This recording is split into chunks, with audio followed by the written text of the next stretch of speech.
Born in a circus tent in 1996, QUIDAM is a melancholy show that takes place in the dreamlike fantasy world of a young girl. Hi, I'm Rebecca Brayton and welcome to WatchMojo.com. And today we're speaking with the Cirque du Soleil team to find out more about this show.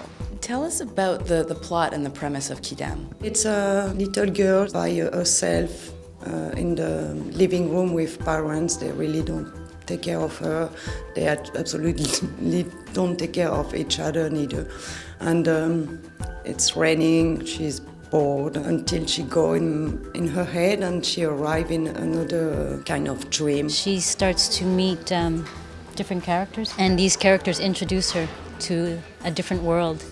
And this is where all the different acts come in, and they all represent different aspects of life. She discovered not only a slew of different characters, but also discovered herself and brings her family back together. The show's been going on since 1996. How has it evolved and kind of reinvented itself over that time? Whenever we introduce somebody new, because there's a cast changeover from once in a while, people come and go. Whenever somebody comes into QUIDAM, they will bring a little bit of who they are to it in their interpretation and so on. So there's an organic way the show evolves and matures over the years. Explain to us your role in QUIDAM. We are part of a dream of Zoe. Our act basically would be like the relation between men and women, like the balance between both of them. I think it also represents the part of the hope. There's a lot of things that happen within the show, a lot of emotions, sadness, a lot of chaos as well, and our part of that act is where everything sort of calms down and represents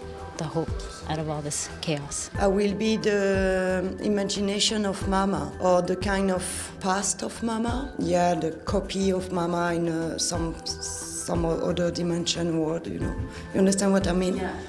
What different performances, arts and art forms will we see? Well, you will see some amazing acrobatics like you saw in Banking today, which is some acrobatic sports. That's the base of it. You will see traditional circus art like the Diabolo. We have clowning. We have hand balancing. We have German wheel, skipping, beautiful skipping act. Aerial hoop, the hand-to-hand act that you've seen. Some Spanish web, as well as cloud swing.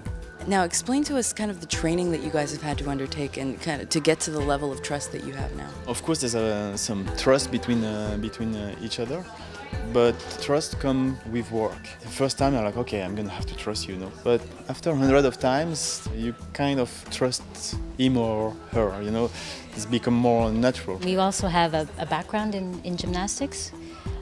From very little, so that's also part of the training aspect. He's also had sport acrobatic training as well, which he has passed on to me because I never had that type of training. There's a lot that goes into it, but we've had a good base, a good background. Training, most of the time it's run through or just climbing a bit for musculation, but it's so many years I do this act. Training on tissue, it's only when I need to be on show again. How long have you been doing it for? The act, 15 years.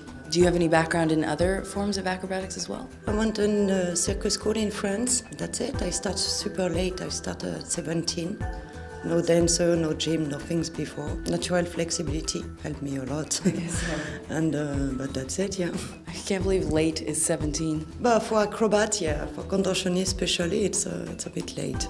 If I could have you describe QUIDAM in one word, what would you say? I think my word would be human. QUIDAM talks about us as people, as a society, talks about our story that we don't always have the chance to say. I think what QUIDAM does is try to celebrate that anonymous person in all of us.